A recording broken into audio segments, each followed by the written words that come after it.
बिस्मिल्लाहिर्रहमानिर्रहीम। जनाब, स्टोरीज़ मैंने दो शेयर करनी हैं। पहली स्टोरी तो इंतहाई अफसोसनाक, और वो ये है कि नाज़िम जोखियो जो कराची मलीर से जिनका ताल्लुक़, उनका क्यों कत्ल किया गया। अब तो खैर वो एहतजाज कर रहे थे, ब्लॉक किया हुआ था रोड्स को लोगों ने, अवाम ने, और अब पीपल्स पार्टी के जिस MPA पर इल्ज़ाम था वो जाम अवैस, वो उन्होंने गिरफ़्तारी दे दी है और इस पे भी बात करेंगे और ख़ास तौर पे बताएंगे कि वो कौन सी वीडियो थी। वो मैं वीडियो लगाऊंगा, अभी आपको दिखाता हूँ कि जिसकी वजह से उस बेचारे की जान गई। ये क्या जुल्म हो रहा है पाकिस्तान में, इसका ज़िम्मेदार कौन है, इसके ये दिखाएंगे। दूसरी बात यह है कि तहरीक लब्बैक के साथ जो मुआहदा हुआ, अभी बहुत सारी ख़बरें बाहर आ रही हैं जनाब कि इस पर तो ख़ुद इस्टेब्लिशमेंट के अंदर अनासिर भी एक पेज पे नहीं, उनमें भी फटा पड़ा। क्या मसला क्या था, क्या सूरत हाल थी, ये भी आपको बताएंगे। लेकिन इससे पहले कि मैं आपको बता दूं कि जनाब, अभी मैं सुबह जब नमाज़ पढ़ के बैठा तो ज़ाहिर है उसी तरीके से वो क्या होता है कि भाई हमारा तो यही काम है कि वो जो फ़ौरी तौर पे ख़बरों पे नज़र दौड़ाना, और इस तरीके जब मैंने ख़बरें पढ़ी तो पहले पता चला कि रात की तारीकी में हुकूमत ने कार्रवाई डाली है और जनाब पेट्रोल फिर 8 रुपये 3 पैसे माशाल्लाह फिर बढ़ गया है। इसी तरह से मिट्टी का तेल तक भी बढ़ गया है, डीज़ल भी बढ़ गया है। तो अब वो तकरीबन पेट्रोल को 146 पर पहुंच गया है। ये हालात हैं, यानी ना ये कोई यकम है ना ये कोई 15 तारीख़ है। कहा तो ये नहीं कि यकम को या 15 तारीख़ को, इस तरीके से तो पता नहीं वो यकम को क्यों नहीं कर सके थे। वो एहतजाज था जो भी था, वज़ीर-ए-आज़म साहब ने रिलीफ़ पैकेज का ऐलान किया और फिर रिलीफ़ हमें मिलता गया। आगे पेट्रोल कहाँ चला गया, चीनी कहाँ चली गई। ये चीनी, पेट्रोल और डॉलर की तो दौड़, इस पर तो नज़र है कौम की। बीच में से अंडे निकल गए हैं इस दौड़ से, मतलब वो देखिए ना, अंडे इन सब से आगे निकल गए हैं। वो तकरीबन 200 पे पहुंच गए हैं, अभी भी आगे जारी हैं। खैर से पता नहीं कब तक जाते हैं। तो मुझे तो समझ ये नहीं आ रही कि खान साहब पता नहीं किस तरह का रिलीफ़ पैकेज दिया है कि अभी वो होता है ना आफ्टर शॉक्स, ये पोस्ट शॉक्स हैं। अभी रिलीफ़ पैकेज को शुरू ही नहीं हुआ होगा कि अब ये पोस्ट शॉक्स, और फिर वो आफ्टर शॉक्स तो पता नहीं कहाँ तक जारी रहेंगे। ज़रा थोड़ा सा मैं आपको ये दिखाना चाहता हूँ, ये आप ज़रा चेक कर लीजिए कि खान साहब ने अक्टूबर 2020, ये उसके ऊपर तारीख़ भी लिखी हुई है, 17 अक्टूबर है 2020, तकरीबन 1 साल पहले, इससे भी ज़्यादा, कहा था कि वो जब उससे पहले ना चीनी की रिपोर्ट आई थी तो फिर उसके बाद उन्होंने कहा कि जी अब हमने डिटेल्ड एनालिसिस इसका कर लिया है। ये देख लें ज़रा, आपको मैं दिखाता हूँ। डिटेल्ड एनालिसिस कर लिया है, बस अब हमें पता चल गया है कि कीमत क्यों बढ़ती है। बस जनाब, आप अब कौम को जो है ना, मैं बताना चाहता हूँ कि आप आज के बाद आपको महंगी चीनी नहीं मिलेगी। उस वक़्त पता नहीं मिल रही थी 100, 105, 110। फिर वज़ीर-ए-आज़म साहब ने पता नहीं कैसा डिटेल्ड एनालिसिस किया कि चीनी 160 पे पहुंच गई। माशाल्लाह, क्या बात है। ये ज़रा आप सुन तो लें, आप सुनते जाएं। अब मैं क्या कहूँ, सुनता जा, शर्माता जा, सुने ना ज़रा। डिटेल तफसील में इंक्वायरी हुई है, हमें सब चीजें पता चल गई हैं। ये भी मैं आज अपनी कौम के सामने कहता हूँ कि जो अब हम प्लान लेके आ रहे हैं, आगे आपको इस तरह महंगी चीनी नहीं मिलेगी। ये जनाब सुन लिया आपने, माशाल्लाह क्या बात है। उन्होंने कहा हमने डिटेल्ड एनालिसिस कर लिया। मेरा ख्याल है जिस चीज़ का नोटिस लेते हैं और जिस चीज़ का एनालिसिस करते हैं वो और भी आसमान पे पहुंच जाती है। और फिर उसके बाद जनाब वो आके बताते हैं फ़लाँ मुल्क में ये है, फ़लाँ मुल्क में, अमेरिका में तेल इतने का है, भारत में इतने का। अगली बात नहीं बताते कि अमेरिका में पर कैपिटा इनकम या फ़ी का समदनी क्या है। अब आप अंदाज़ा करें कि अमेरिका में तेल है $1 का। अब $1 अगर आप पाकिस्तानी रुपयों में निकालते हैं तो वो 170 बनता है। ज़ाहिर है फिर शहबाज गिल साहब जैसे मालशिया पालशिया को तो ये कहने का हक है कि जी देखें पाकिस्तान में 146 पे है और वो वहाँ अमेरिका में 170 पे है। इसी तरह से इंडिया में 250 पे है। तो आप फिर बताएं ना। फिर साथ ये अगली बात नहीं बताते ना कि अमेरिका में जो फ़ी का समदनी है वो $66,000 है और हमारी जो फ़ी का समदनी है वो $1190 है। तो है कोई मवाजना? अब मैं समझता हूँ इस बेशर्मी का कोई इलाज नहीं है। आप अपनी और साथ इंडिया की फ़ी का समझने का मुवाजना करें कि वहाँ पे एक पर्सन जो है ना, एक बंदा साल में कितना कमाता है और आप का एक पर्सन कितना कमाता है।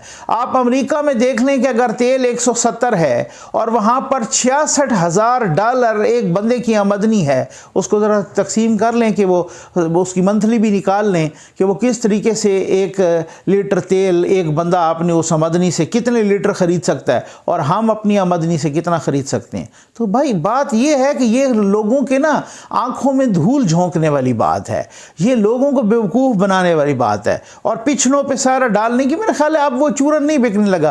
मुझे लगता है कि अब ये रिलीफ और इधर उधर हाथ मारना, वो नहीं कहते कि जैसे मैं अक्सर और बेशतर सुनाता रहता हूँ कि हाथ उलझे हुए रेशम में फंसा बैठे हैं, अब बता कौन से धागे को जुदा किससे करें। बस बात यह है कि अब वो उनको पता ही नहीं चल रहा, क्योंकि उनको पता है कि साया सरक गया है सर से और अब कुछ हो नहीं सकता।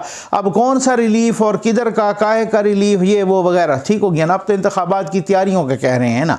अच्छा, अब आ जाएं जनाब वो नाजिम जोखियों वाले उस पर मामले। बहुत ही अफसोसनाक और बहुत ही अंदोहनाक किस्म का कत्ल हुआ यार। कुछ लोग शेयर कर रहे थे कुछ उनकी बातें और वो कह रहे थे कि जिस तरह उनको रात को रोका और फिर कत्ल किया, तो वो अब उनकी कोई आखिरी बातें सामने आ रही हैं। पता नहीं वो किस हद तक उनमें सदाकत है, लेकिन बड़ी अफसोसनाक हैं कि जो कह रहे थे कि मेरी बेटी को मेरे बगैर नींद नहीं आती तो मुझे आप जाने दीजिए, मैं सुबह फिर आ जाऊँगा जो भी फ़ैसला करना हो तो।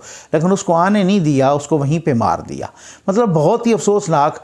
ये आप पहले ज़रा वीडियो देख लेना, फिर उसके बाद मैं आपको बताता हूँ कि ये आप क्या चक्कर है। ये आप वीडियो देख लें। इस वीडियो की बदौलत उनको कत्ल कर दिया गया और ये वीडियो को मैं आपको बैकग्राउंड भी सारा बताता हूँ। ये आप ज़रा थोड़ा चेक करिए, आप देख लें। हमें धमकियां दे रहे, हमारा रोड ब्लॉक करके खड़े हुए हैं। ये देखो, हमने इससे पूछा कि इधर क्या करे, हमारा इलाका है, तो हमें रोक के हमारा बदमाशी हमारे आगे कर रहे हैं। इसका गाड़ी का नंबर है, ये गाड़ी का नंबर है, ये हमारे से बदमाशी कर रहे हैं। ये बंदा है हमारे से बदमाशी कर रहा है, ये हमें धमकियां दे रहा है, पुलिस की और हमें धमकियां दे रहा है। ये देखो मोबाइल। ये आपने देख ली वीडियो और जनाब ये वीडियो है, इसका बैकग्राउंड ये है कि ये शिकार कर रहे थे और शिकार तलूर का, ठीक है ना। अच्छा, फिर तलूर का शिकार कर रहे थे और उन्होंने कहा कि ये तो वैसे ही गैर कानूनी है और मेरा इलाका है तो आप इसमें आके शिकार कर रहे हैं। तो वो फिर अच्छा, ये मेरे इलाके की बात ये है, मैं आपको बताता हूँ, ये देहातों में आम कल्चर है। जो बंदा भी देहात के कल्चर से वाकिफ़ है, उसमें कोई अजनबी आके या इस तरीके से या कोई आएगा और वहाँ पे कोई इस तरह का काम करेगा तो डेफिनेटली उसको लोग रोकते हैं। ये वो वाली बात नहीं है कि ये कोई इस तरीके से आप इसको अनहोनी समझें। और देहातों में अभी तक भी वो उसमें इसी वजह से वो कहते हैं ना कि बाहर से आके क्राइम करना। देहातों में आपने देखा होगा, देहातों में आम तौर पे बहुत सारे जो जराइम पेशा लोग हैं वो नहीं छुप सकते। ये लोग मेरी गवाही देंगे जो कि देहात के कल्चर से वाकिफ़ हैं, क्योंकि वो एक दूसरे को जानते हैं। थोड़ी सी भी अनहोनी हो जाए, थोड़ा सा भी एक अजीबो गरीब को वाक़या हो जाए, थोड़ा सा भी एक मशकूक बंदा को नज़र आ जाए, वो उस पर आँख रखते हैं, एक दूसरे से पूछते हैं यार ये कौन है, ये आपके साथ कौन बैठा था, ये कल कौन जा रहा था, ये कौन। तो इस वजह से ना वो एक इस तरीके का कोई इतना हौसला अफजा माहौल नहीं होता देहातों में ऐसी एक्टिविटीज़ के लिए। तो बिल्कुल बात यही है कि ये तलूर का शिकार के अब मुझे अफसोस है कि ये वीज़ा भी देते हैं माशाअल्लाह। और वो खान साहब जो बड़ी बड़ी भड़के मारते थे यही तलूर के शिकार पर कि क्यों इनको देते हैं परमिट और क्यों इनके देते हैं वीज़े, वही। और सूबाई हुकूमत का भी मैं कहूँगा कि वो परमिट भी देते हैं और वीज़ा भी देते हैं शिकार का भी। और इस तरीके ज़ाहिर है जब आप भीख मांगते हैं तो आप बेगर्स कांट बी चूज़र्स। तो अब जो भिखारी होते हैं वो अपनी मर्ज़ी तो नहीं चला सकते, भिखारियों पर दूसरों की मर्ज़ी ही मुसल्लत होती है। और जनाब वो आए हुए थे, उनके मेहमान को रिपोर्टेडली इस तरह से है कि जो अरबी मेहमान थे वो आए हुए थे और पीपल्स पार्टी के जो MPA हैं जनाब वो जाम अवैस साहब, वो उन पर इल्ज़ाम है कि उन्होंने ही इनको कत्ल किया है। तो वो कहा कि जी क्यों आपने मेरी बेइज्जती करवाई और मेहमानों के सामने। उन्होंने ये देखे और उन्हें गाड़ी का नंबर भी रोक के सारा कुछ बताया कि ये लोग हैं और ये शिकार कर रहे हैं और ये नहीं बता रहे मुझे कि अब मेरे इलाके में किस तरीके से है। अब इनसे पूछा तो आगे हमारा रास्ता रोके। अब वो गाड़ी गाड़ी से उतरे हैं तो जनाब उनका मोबाइल तोड़ने लगे थे, तो वो उन्होंने वीडियो ये वायरल कर दी, बस उसी की उनको सज़ा मिली और फिर उसके बाद जनाब वो कत्ल हो गए बेचारे।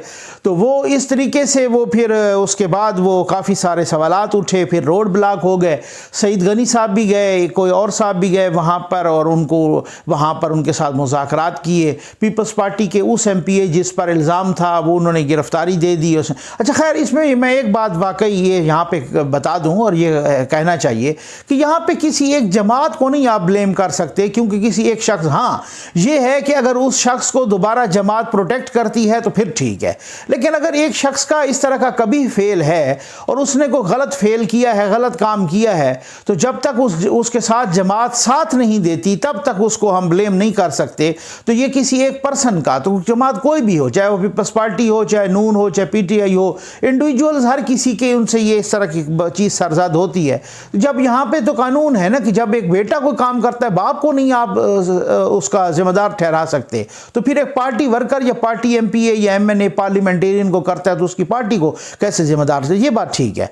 तो खैर, अब उसके बाद देखेंगे कि होता क्या है, उसके बाद देखेंगे पुलिस की तफ्तीश क्या होती है, उसके बाद ये भी देखेंगे कि उस तफ्तीश पे असरअंदाज कोई होता है या नहीं होता। ये वो सारे सवालात हैं जो अभी तक हल तलब हैं, और कोई गवाह आता है या नहीं आता, या वीडियो की बुनियाद पे ये क्या होता है सूरत हाल, वो सब ये गरीब बंदे इसी तरीके से अल्लाह माफ़ करे कि पाकिस्तान में मरते ही रहेंगे, खुदा न खास्ता। अब जनाब आ जाएंगे उस मुआहदे पर कि जो मुआहदा हुआ TLP के साथ, और वो मुआहदा अब बताया जा रहा है कि वो मुआहदा कंट्रोल टावर ने कराया है। ठीक हो गया ना। अच्छा, कंट्रोल टावर के भी अंदर, कंट्रोल टावर के बड़ों ने करवाया है, जो सबसे बड़े। अच्छा, इसमें कौन सी ऐसी छुपाने वाली बात है? मौलाना बशीर फारूकी साहब वो जब निकले और मुआहदा उन्होंने जो है ना थामा हुआ था, बहुत यूं करके सीने से लगाया हुआ था, और उन्होंने कहा कि जनाब के ये आर्मी चीफ साहब की बरकतों से हुआ है मुआहदा। अच्छा, अब कुछ लोग बता रहे हैं, अभी तक भी आप देख रहे हैं फवाद चौधरी साहब के वो ट्वीट्स कि जो अभी तक भी उनकी शिद्दत और हिद्दत वो कम नहीं हो रही, गर्मी कम नहीं हो रही। इसी तरीके से पहले अली जैदी साहब हों या जुल्फ़ी बुखारी साहब हों या फवाद चौधरी साहब हों या कुछ और साहबान हों, तो वो जनाब वो इस मुआहदे के साथ जो है ना, मतलब वो कर रहे थे। अच्छा, अब ये बताया जा रहा है, बहुत सारे लोग अब तो मीडिया पे कहने शुरू हो गए हैं कि जनाब के आप फवाद चौधरी साहब जो कि कप्तान की मर्ज़ी के बगैर नहीं बोलते, उन्होंने भी इस तरीके से, जिस तरह से मुआहदे का की शदीद मुखालफत की और जिस तरीके से इनका किसी भी किस्म की रियायत ना देने की वो की, और अब इनसे एक मिलिटेंट ऑर्गेनाइजेशन के तौर पे निपटा जाएगा और ये सारा कुछ। तो अब अंदर की खबरें आ रही हैं बाहर के खान साहब ये मुआहदा बिल्कुल नहीं करना चाह रहे थे, और खान साहब इसी हक में थे कि जी इनको सबक पढ़ाया जाए, और खान साहब ये भी कह रहे थे कप्तान साहब के अब साद रिजवी साहब को रिहा न कराया जाए। और खान साहब जनाब, तो फिर मैं पूछता हूँ कि ये चंद रोज़ पहले अभी जो नीले गीले पीले ये जो कर रहे थे कि जी खान साहब तो बड़े डट जाते हैं, तो यहाँ डटते फिर लग पता जाता कैसे डट जाते हैं। हो सकता है खान साहब कुछ अगले जलसों में ये भी कहें कि पता नहीं किसने इनको NRO दिया है इस जमात को, मुझे तो कोई पता नहीं, क्योंकि उनको अक्सर चीज़ों का ना TV से पता चलता है, चाहे डॉलर ऊपर जा रहा हो या चाहे कुछ भी हो ना, तो उनको उससे पता चलता है।